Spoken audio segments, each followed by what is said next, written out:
महिलाएं जल्द ही public transport के वाहनों में बेखौफ होकर सफर कर सकेंगी, क्योंकि मध्य प्रदेश परिवहन विभाग केंद्र सरकार के सहयोग से व्हीकल लोकेशन ट्रैकिंग स्कीम शुरू करने जा रहा है। इस स्कीम के तहत सभी तरह के पब्लिक ट्रांसपोर्ट के वाहनों में एक पैनिक बटन लगाया जाएगा। इस बटन का इस्तेमाल महिलाएं उस समय कर सकती हैं जब यात्रा के दौरान उनके साथ कोई भी दुर्व्यवहार करता है।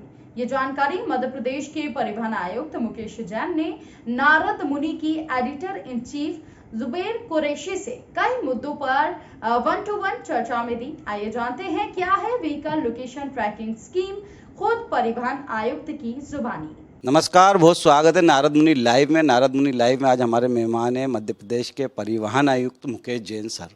तो आज हम उनसे चर्चा करेंगे कई मुद्दों पर, परिवहन को लेकर वो क्या योजनाएं बना रहे हैं। लेकिन उससे पहले मैं उनको बधाई देना चाहता हूं कि मध्य प्रदेश परिवहन विभाग सीएम जो हेल्पलाइन में जो शिकायतें होती हैं उन शिकायतों को निराकरण में अव्वल रहा है। सर बहुत बहुत बधाई हो आपको। मध्य प्रदेश परिवहन विभाग जो है सीएम हेल्पलाइन की शिकायतों में नंबर 1 रहा। किस तरह की शिकायतें आती हैं क्या और इनका निराकरण कैसे किया जाता है? बहुत बहुत धन्यवाद जुबैर भाई। आपने पूछा सीएम हेल्पलाइन, ये एक अच्छी बात है और मैं रियली इस बात के लिए गौरवान्वित और गर्व महसूस करता हूं कि पिछले 3 महीनों से परिवहन विभाग लगातार पहले नंबर पे आ रहा है।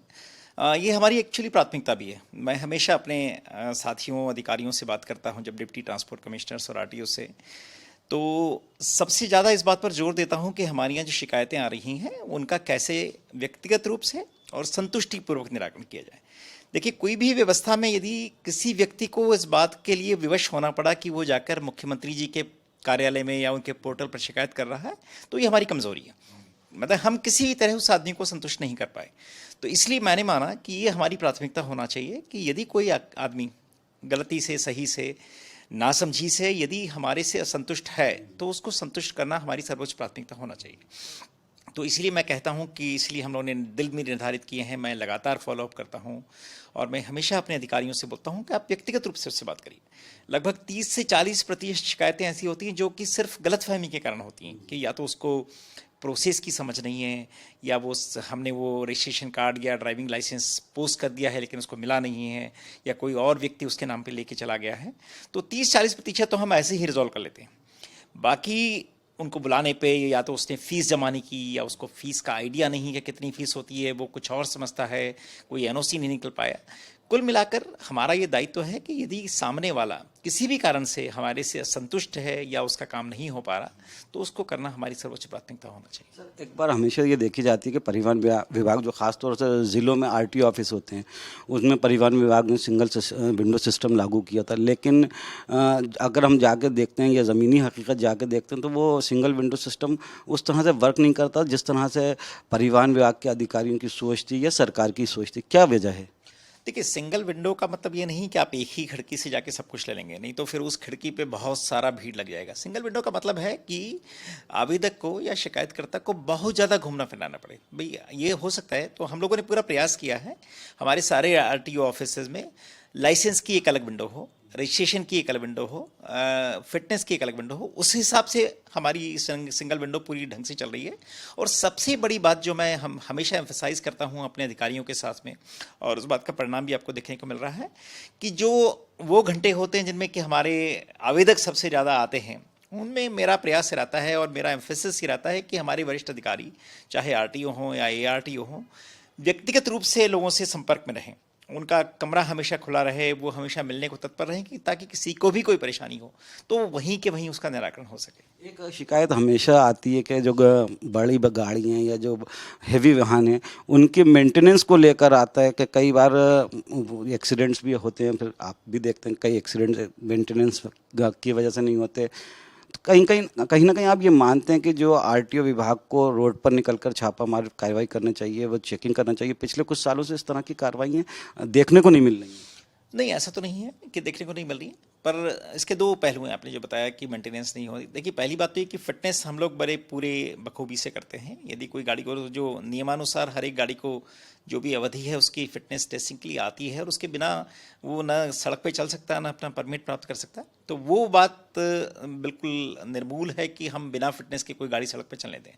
दूसरी बात जो आपने कही कि सड़क पर छापामारी लगातार चलती रहती है कुछ आरटीओस खुद इनिशिएटिव लेकर भी करते हैं, हम लोग पुलिस विभाग के साथ मिलकर इस तरह की कार्रवाई अंजाम देते हैं, और बहुत सारे बार हम लोग परिवहन मुख्यालय स्तर पर अभियान ऐसे चलाते हैं कि 2 आरटीओ मिलकर करेंगे या एक आरटीओ कार्यालय और उसका चेक पोस्ट मिलकर करेगा।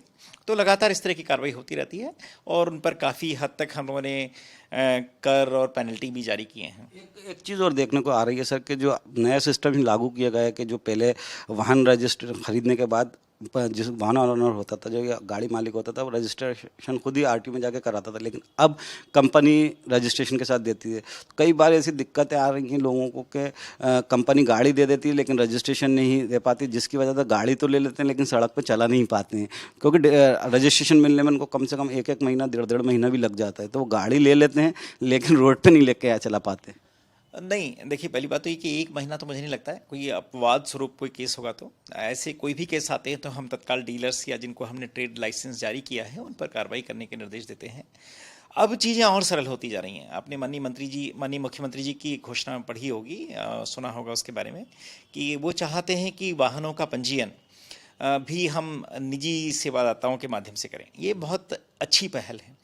अब ये होगा कि डीलर्स अपने स्तर पर बहुत हद तक कार्रवाई कर सकेंगे। यदि कि आपने अगर गाड़ी खरीदनी चाहिए है तो न सिर्फ वीआईडी बल्कि उस पूरी उसके पंजीकरण की प्रोसेस बहुत हद तक डीलर के स्तर पे हो सकेगी।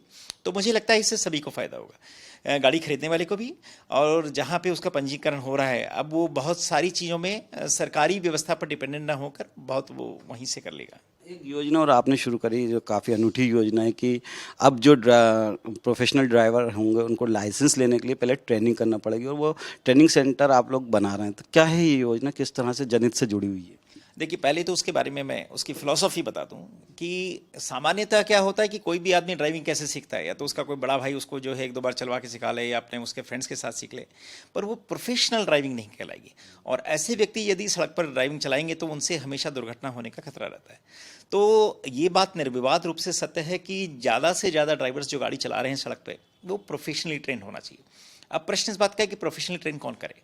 तो बरसों से हमारे यहाँ एक व्यवस्था तो है कि कोई ड्राइविंग स्कूल्स होते हैं, लेकिन उनको ज़्यादा व्यवस्थित करने के लिए, ज़्यादा सुनियोजित करने के लिए हम लोगों ने केंद्र सरकार के साथ मिलकर एक एक्रेडिटेड ड्राइविंग ट्रेनिंग सेंटर्स की योजना प्रारंभ की। उसका मतलब है कि कोई भी व्यक्ति या संस्था यदि वो चाहे तो ड्राइविंग प्रशिक्षण केंद्र स्थापित कर सकती है, बशर्ते वो हमारी कुछ शर्तों को पूरा करती है कि उनके पास रिसोर्सेज हैं कि नहीं है, उनके पास ट्रेनिंग की क्लासेस हैं कि नहीं है, सिमुलेटर्स हैं कि नहीं है, उनके पास गाड़ियां हैं कि नहीं जो सिखा सकें। तो ऐसे व्यक्ति या संस्था एक बार वो स्थापित करने के पास हम बाद में हमारे पास आएंगी कि मेरे पास ये व्यवस्थाएं हैं, ये रिसोर्सेज हैं, ये मैन पावर है, और आप हमें प्रमाणीकरण दीजिए। हम उनको प्रमाणित करके, क्रेडिट करके, और उसके बाद 2 फायदे होते हैं। वो न सिर्फ लोगों को प्रशिक्षित कर पाएंगे, ऐसे प्रशिक्षित व्यक्तियों को अपना ड्राइविंग लाइसेंस प्राप्त करने के लिए हमारे आरटीओ की लाइन में आना जरूरी नहीं है, क्योंकि हमें पता है कि हमारे द्वारा प्रमाणीकृत संस्था से ही उसने 1 महीने का प्रशिक्षण प्राप्त करके वो ड्राइविंग लाइसेंस लिया है।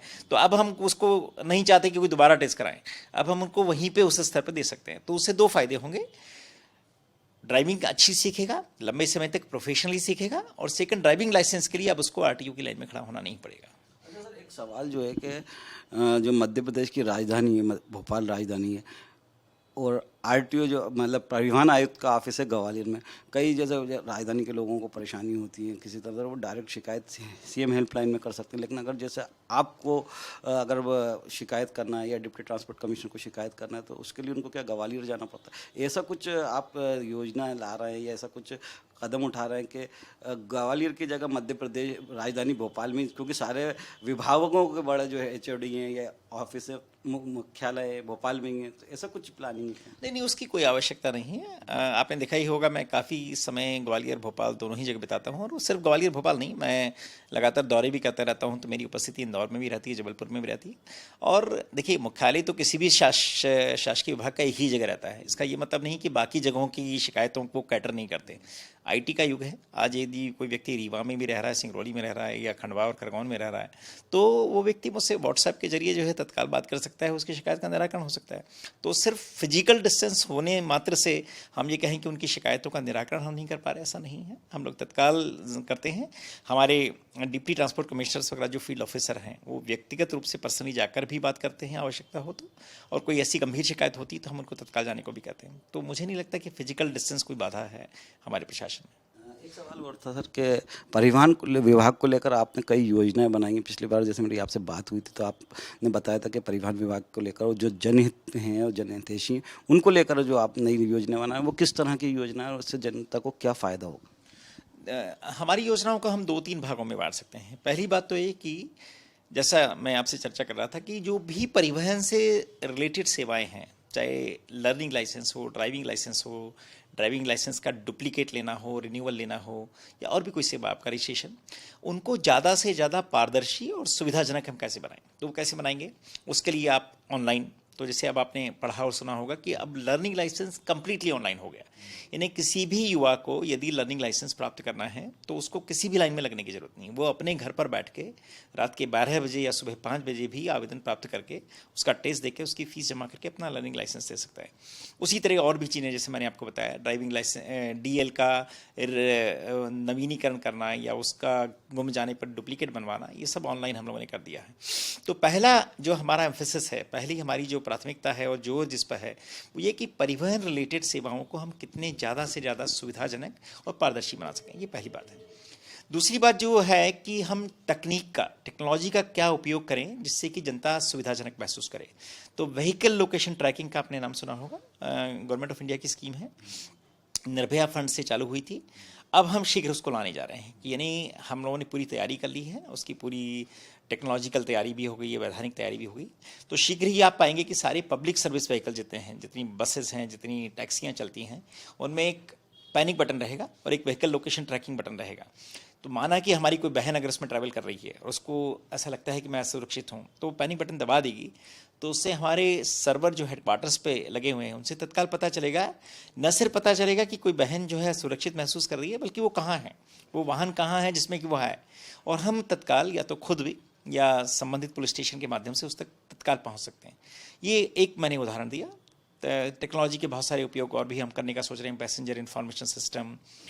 तो दूसरा जो प्राथमिकता हमारी है कि तकनीक का उपयोग कर कर हम ज़्यादा से ज़्यादा कैसे प्रभावी और सुगम्य और जनता को ज़्यादा सुविधाजनक सेवाएं दे सकें, ये दूसरी बात है। अच्छा सर, महिलाओं को लेकर हमेशा परिवहन विभाग जो है काफ़ी बेहतर सोचता है।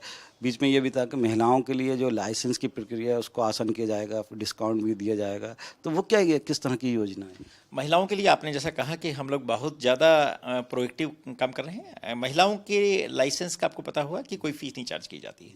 हम लाइसेंस के लिए, महिलाओं का लाइसेंस पूरी तरह से निःशुल्क है। एक बहुत महत्वपूर्ण पहल हमने पिछले 5-6 महीने में की है, आपने सुना भी होगा, बहुत सारे शहरों में की है कि महिलाओं का निःशुल्क ड्राइविंग प्रशिक्षण। इस पहल की काफ़ी तारीफ भी की गई है। इंदौर से हमने प्रारंभ किया था। इंदौर में एक ITI है, इंडस्ट्रियल ट्रेनिंग इंस्टीट्यूट, जहाँ पे परिवहन और ITI ने मिलकर कई बहनों को निःशुल्क ड्राइविंग प्रशिक्षण दिया। अब तो हमारे 5 या 6 कोर्सेज वहाँ पे हो चुके हैं और 200 से ज़्यादा महिलाएं वहाँ पे प्रशिक्षण प्राप्त कर चुकी हैं। उसकी बहुत तारीफ हुई है। न सिर्फ उन्होंने प्रशिक्षण प्राप्त किया, उसके बेस पे उनको नौकरी भी मिली। कई डीलर्स ने और कई शोरूम्स ने या कई कंपनियों ने उनको जॉब ऑफर की है। न सिर्फ उतना, कई व्यक्तियों ने और संस्थाओं ने आगे बढ़कर उनको लोन के पैसे दिए ताकि वो एक नया वाहन अपने लिए खरीद सके और रोजगार प्राप्त कर सके। इंदौर के बाद में हमने इस चीज़ को रेप्लिकेट किया और बहुत सारी जगह, उज्जैन, रीवा, जबलपुर, सागर, ग्वालियर और भोपाल में भी प्रशिक्षण हुआ है। तो ये एक बहुत महत्वपूर्ण पहल है जिसको हमने पुनरावृत्ति करके चाहा है कि ज़्यादा से ज़्यादा बहनों को प्रशिक्षण मिल सके ड्राइविंग का। सर, एक सवाल जो आ रहा है कि पिछले काफ़ी लंबे समय से ये बात लगातार उठ रही है कि जो 15 साल पुराने वाहन हैं उनको सड़कों से हटाया जाएगा और उनको दोबारा उनका रजिस्ट्रेशन नहीं किया जाएगा। तो ये जो खबर है, ये इसमें क्या है, क्या सच्चाई है, क्या है आखिर? देखिए, इस संबंध में जो भी शासन के निर्देश होते हैं उनको हम पालन करते हैं। शासन के निर्देश यदि 15 साल के तो हम उसको पालन करते हैं, स्क्रैपिंग के हैं तो निर्देश हैं, तो उसी हिसाब से हमारी पॉलिसीज भी बनती हैं। VIP नंबरों को लेकर काफ़ी मारामारी रहती है। बीच में अभी परिवहन विभाग ने VIP नंबरों को, जो रजिस्ट्रेशन नंबर रहता है, उसको लेकर उसकी प्रक्रिया को आसान बनाया है, क्या है सर वो? वीआईपी नंबर्स बड़ी पारदर्शी प्रक्रिया है। नंबर्स डिजिग्नेटेड हैं कि कौन से नंबर को हम वीआईपी या प्रेफर्ड नंबर कहते हैं और उसकी बोली लगती है, उसकी नीलामी होती है। तो मजे की बात यह है कि ऐसा कोई नहीं कि VIP number, so called VIP number VIP ही ले जाएगा। यदि आप और मैं चाहते हैं कोई पर्टिकुलर नंबर और उसके लिए जो प्राइस है हाईएस्ट बिड करना चाहते हैं तो मुझे आपको मिल सकता है वो नंबर। ये थे हमारे साथ मध्य प्रदेश के परिवहन आयुक्त मुकेश जैन सर, जिनसे आज हमने बात की परिवहन विभाग की नीतियों को लेकर, योजनाओं को लेकर और अलग अलग मुद्दों को लेकर। सर, आप हमारे साथ जुड़े, आपका बहुत बहुत शुक्रिया। थैंक यू जुबेर भाई। अच्छा लगा मुझे आपके दर्शकों के साथ मिलकर और आपसे बात करके।